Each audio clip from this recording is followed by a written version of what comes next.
বিজিতকে মেরে জ্ঞান হারিয়ে ফেললো আয়ুষী। হ্যাঁ বন্ধুরা, এমনটাই দেখা যাবে। বিস্তারিত জানতে ভিডিওটিতে লাইক দিয়ে চ্যানেলটি সাবস্ক্রাইব করে শুরু থেকে শেষ অবধি দেখতে থাকো। গল্পের শুরুতেই দেখা যাবে আয়ুষীকে জিৎ বলতে থাকে, আয়ুষী তুই কিন্তু এই ছেলেটার কথায় একদম একদম মাথা গরম করবি না, বোঝার চেষ্টা কর, তোকেও বিভ্রান্ত করার চেষ্টা করছে। তখনই আয়ুষী বলতে থাকে, প্লিজ তোমরা তোমরা চুপ করো, তোমরা তোমরা আমাকে কিছু বোঝাতে এসো না। তোমরা কেন বুঝতে পারছো না একটা মেয়ে সবকিছু সহ্য করতে পারে কিন্তু নিজের ভালোবাসার মানুষকে অন্য কারোর সঙ্গে শেয়ার করতে পারে না? তোমরা এটা কেন বুঝতে চাইছো না বলো তো? আমাকে কেন তোমরা এসব বোঝাতে চাইছো? তখনই তখনই দেখা যায় মহিতোষ বাবু এসে বলতে থাকে, তুমি একদম ঠিক বলেছো আয়ুষী, তুমি একদম ঠিক বলেছো। তোমার কথাগুলো আমার সত্যি অনেক ভালো লাগলো। তুমি যে কথাগুলো বললে একটাও একটাও অবান্তর কথা নয়। এরপরে আয়ুষী আয়ুষী শিবানীকে বলতে থাকে, তুমি সত্যি করে বলো তো তুমি শিবানী কিনা? তখনই নন্দা বলতে থাকে, হ্যাঁ আমি শিবানী, আমি শিবানী। কেন আপনি বিশ্বাস করছেন না? আপনি যদি বিশ্বাস না করেন এতে আমার করার কিছুই নেই, কিন্তু কিন্তু এটা তো মিথ্যে হয়ে যাবে না, আমি শিবানী। তখনই তখনই রেজিস্ট্রার ম্যাম বলতে থাকে, হ্যাঁ তুমি তুমি বিশ্বাস করো মা, আমি চাই না যে তোমার জীবনটা নষ্ট হোক। আসলে আসলে ওই শিবানী, আর এই ছেলেটা ছেলেটা বিশ্বাসঘাতক। এই ছেলেটা মেয়েটাকে বিয়ে করে 10 বছর হলো ওই কুসুমপুরে ফেলে এসেছে। তোমাকেও তোমাকেও ঠিক এভাবে ছুঁড়ে ফেলবে। এরপরে এরপরে দেখা যায় বিজিত এসে নন্দাকে মারতে যাবে। ঠিক তখনই আয়ুষী এসে বিজিতকে আটকে দেয় আর বলতে থাকে, একদম বাড়াবাড়ি করবে না বিজিত, একদম ওর গায়ে হাত তোলার চেষ্টাও করবে না। এরপরে এরপরে দেখা যায় বিজিত বিজিত বলতে থাকে, তুমি বুঝতে পারছো না আয়ুষী, ওরা আমাকে ফাঁসাচ্ছে, ওরা ওরা ইচ্ছে করে প্ল্যান করে এখানে এসেছে তোমার সঙ্গে আমার বিয়েটা ভাঙতে। তখনই এই কথা শুনে দেখা যায় বাবিন বলতে থাকে, তুমি তুমি সবটা বলো, আমাদের সবটা বলো বিজিত। ঠিক তখনই সব তখনই দেখা যায় ভিক্টর বলে ওঠে, উনি মিথ্যে বলছেন, ওটাই ওটাই শিবানী। আর উনি হচ্ছে আমাদের আমাদের বস। উনি উনি আমরা একসঙ্গে বেড়ে উঠেছি, কিন্তু উনি এক সময় অনেক উপরে উঠে যাওয়ায় আমরা ওনার এমপ্লয় হয়ে যাই, আর উনি হয়ে যায় বস। তখন এই কথা শুনে দেখা যায় বিজিত বলতে থাকে, এই ভিক্টর একদম বাড়াবাড়ি করবি না, একদম বাড়াবাড়ি করবি না, আমি বলে দিলাম। তখনই এই কথা শুনে দেখা যায় যে কর্ণ চ্যাটার্জি ও জিৎ দুজনেই অবাক হয়ে যায়। তখনই তখনই কর্ণ চ্যাটার্জি বলে ওঠে, তুমি ওনাকে চেনো? তুমি ওনাকে চেনো বলো? তখনই তখনই বিজিত বলতে থাকে, না না, আমি ওনাকে চিনি না, আমি ওনাকে কি করে চিনবো? তখনই তখনই দেখা যায় মহিতোষ বাবু হাসতে থাকে আর বলতে থাকে, এই মাত্রই তুমি ওনাকে নাম ধরে ডাকলে, আবার বলছো তুমি চেনো না, তাই না? এরপরে এরপরে আয়ুষী নন্দাকে বলতে থাকে, বলো বোন, তুমি আমাকে সবটা বলো, আমি তোমার কথাই বিশ্বাস করব। তুমি নন্দা, তুমি তুমি নন্দা নাকি শিবানী? তখনই তখনই নন্দা বলে উঠে, বিশ্বাস করো আমি শিবানী। এই ছেলেটা জোচ্চোর, এই ছেলেটা আমাকে আমাকে ঠকিয়েছে, তোমাকেও ঠকাবে, তুমি বুঝতে পারছো না, ও তোমাকে ঠকাতেই এসেছে। এরপরে এরপরে দেখা যায় বিজিত বলতে থাকে, ও মিথ্যে বলছে, তোমরা তোমরা কেন বুঝতে পারছো না? ও মিথ্যে বলছে আয়ুষী, তুমি ওর কথা একদম বিশ্বাস করবে না, তুমি প্লিজ ওর কথাটা মেনে নিও না, ও সবটাই সবটাই মিথ্যে বলছে। তখনই তখনই দেখা যায় এ কথা শুনে শিবপ্রসাদ বলতে থাকে, কেন কেন মিথ্যে বলছে? তখনই বিজিত বলতে থাকে, আমি শিওর হয়ে বলতে পারি এ শিবানী হতেই পারে না। তখনই দেখা যায় জিৎ বলতে থাকে, কেন হতে পারে না বলো, কেন হতে পারে না? কি হয়েছে, কেন হতে পারে না? তুমি তুমি এতটা শিওর হয়ে কি করে বলছো? তখনই বিজিতের মুখ ফসকে বেরিয়ে যায় যে বিজিত বলে ফেলে, আমি নিজের হাতে শিবানীকে খুন করেছি, খুন করে মাটি চাপা দিয়ে দিয়েছি। তবে তবে কি করে শিবানী হতে পারে? এ তো নন্দা, ও নন্দা, ওর হাজবেন্ড আছে, ওর হাজবেন্ডের নাম ভোম্বল। এই কথা শুনে অবাক হয়ে যায় সবাই। তখনই বিজিত কথাটা বলে চুপ হয়ে যায়। তখনই দেখা যায় মিডিয়ার লোকজন সবাই সবাই বিজিতের ছবি তুলতে থাকে। তখনই রেজিস্ট্রার ম্যাম বলতে থাকে, একদম মোক্ষম সময় মোক্ষম চাল পড়েছে। তখনই তখনই দেখা যায় তখনই দেখা যায় বলরাম বলতে থাকে, কখনোই বলরাম কাঁচা কাজ করে না, সবসময় মোক্ষম চাল দেয়। বলরাম দেবকে এতটাও কাঁচা ভেবো না বিজন লাল। এরপরে আইসি এসে বিজিতকে মারতে শুরু করে আর বলতে বলতে থাকে, ইউ আর এ লায়ার, তুমি আমাকে ঠকিয়েছো, তুমি আমাকে ঠকিয়েছো, তুমি তুমি আমাকে ভালোবাসি বলে এতটাই ঠকালে যে এভাবে যেভাবে কখনো কখনো কোনো মেয়েকে কোনো ছেলে ঠকাতে পারে না। তুমি একজন বিবাহিতা হয়ে আমাকে কেন কেন এভাবে ঠকালে বলো? এভাবে কেন ভালোবাসার নাটক করলে তুমি?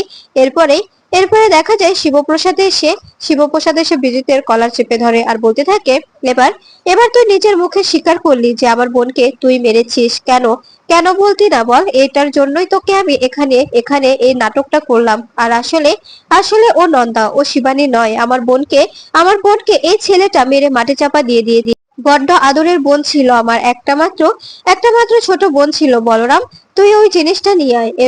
এরপরে দেখা যায় সবাই অবাক হয়ে যায়। তখন তখন দেখা যায় কৌতূহল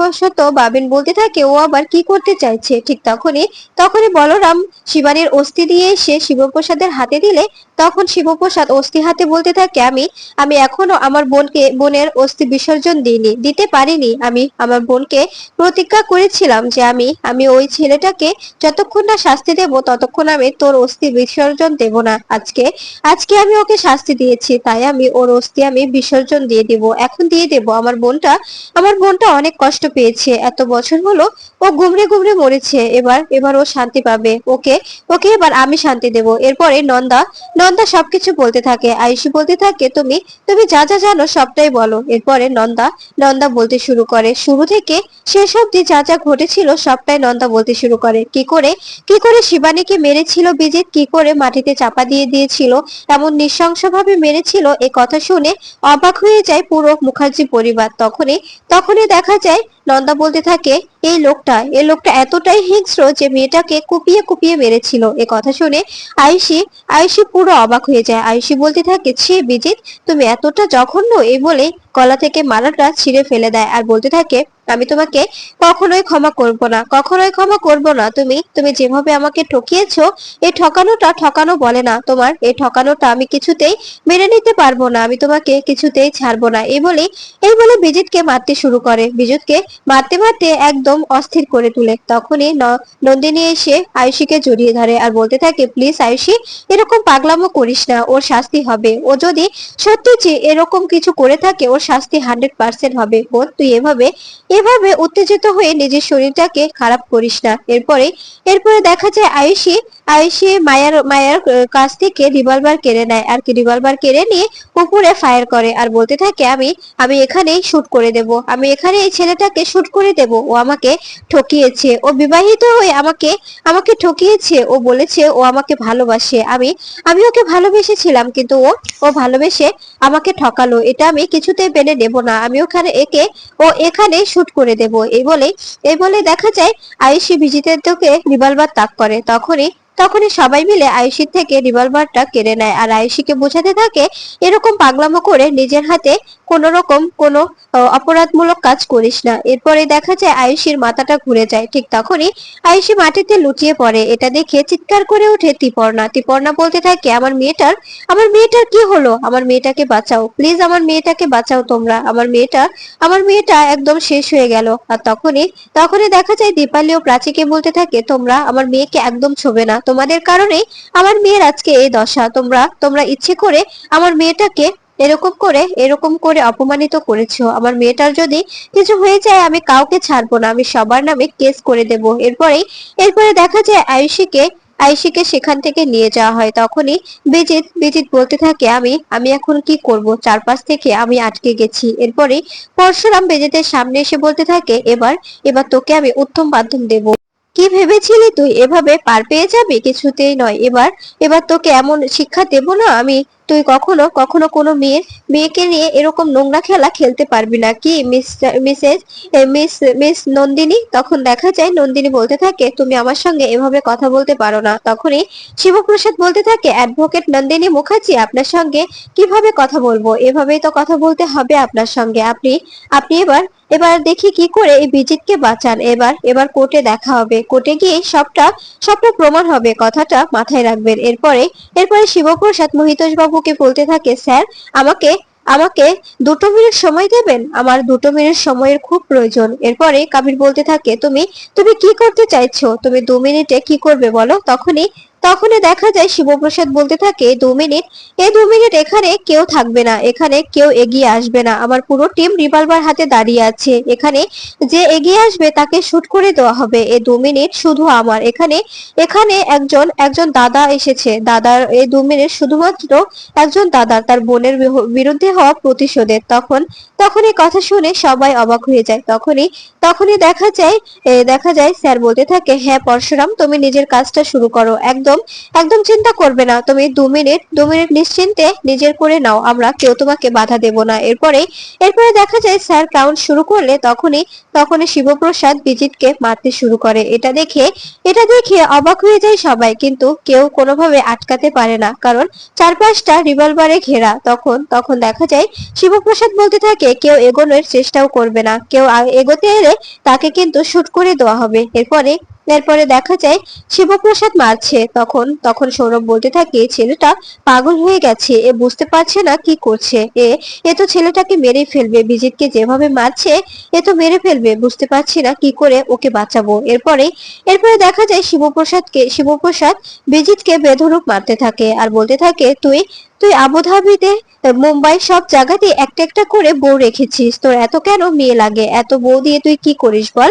কি করিস তুই এত মেয়ে দিয়ে? এত মেয়ের তো তোর কোনো প্রয়োজন নেই। তুই আমার বোনকে দিয়ে নিজের হাতে খড়ি করিয়েছিস, এবার এবার তোকে দিয়ে আমি নিজের হাতে খড়িটা শেষ করব। এরপরে দেখা যায় রিভলভার ধরে বিজিতের মাথায় আর বলতে থাকে, এখান থেকে নড়াচড়া করলে একদম শুট করে দেব, কথাটা মাথায় রাখিস, একদম শুট করে দেব। তখনই তখনই দেখা যায় শিবপ্রসাদের কথা শুনে স্যার বলতে থাকে, শিবপ্রসাদ, তোমার তোমার টাইমটা শেষ হয়ে গেছে, এবার প্লিজ ছেড়ে দাও, এভাবে আর মেরো না, ছেড়ে দাও এবার। তখনই শিবপ্রসাদ বলতে থাকে, স্যার আমি কি করব বলুন, কি করব আমি? আমার বোনটাকে ও মেরেছে, শিবানী শিবানী আমার বোন ছিল, ওকে ওকে ও প্রাণে মেরে দিয়েছে। ও যেহেতু যেহেতু আমার বোনকে বোনকে ভালোই বাঁচতে পারেনি, তবে ও আমার কাছে ফিরিয়ে দিত।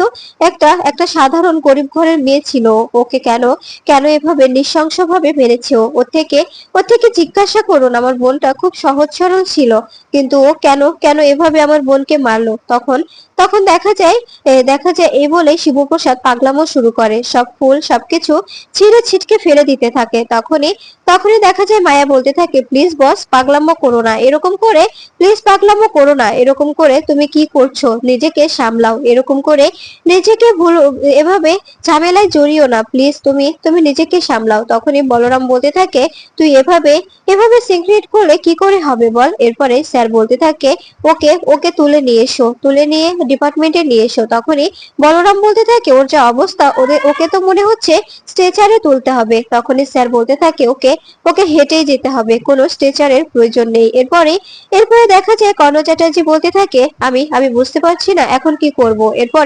এরপরে দেখা যায় শিবপ্রসাদ বলতে থাকে, এখানে এখানে আমি এই যে কান টানলে অবশ্যই মাথা আসে, এই মাথা দুটো অবশ্যই চলে আসবে, তাই আগে কানটাকে টেনে নিলাম। এরপরে কি হয়, খেলাটা খেলাটা এখন ক্রমশ ঘুরবে, চিন্তা করবেন না। এই বলে দেখা যায় শিবপ্রসাদ চলে যায়।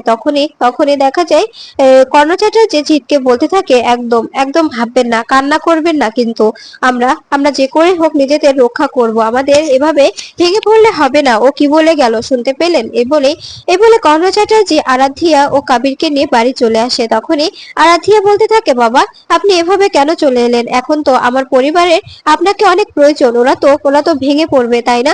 আপনার এভাবে আসাটা কিন্তু উচিত হলো না। তখনই কর্ণ চ্যাটার্জি বলতে থাকে, আমি আমি কি করতাম তোমার পরিবারকে?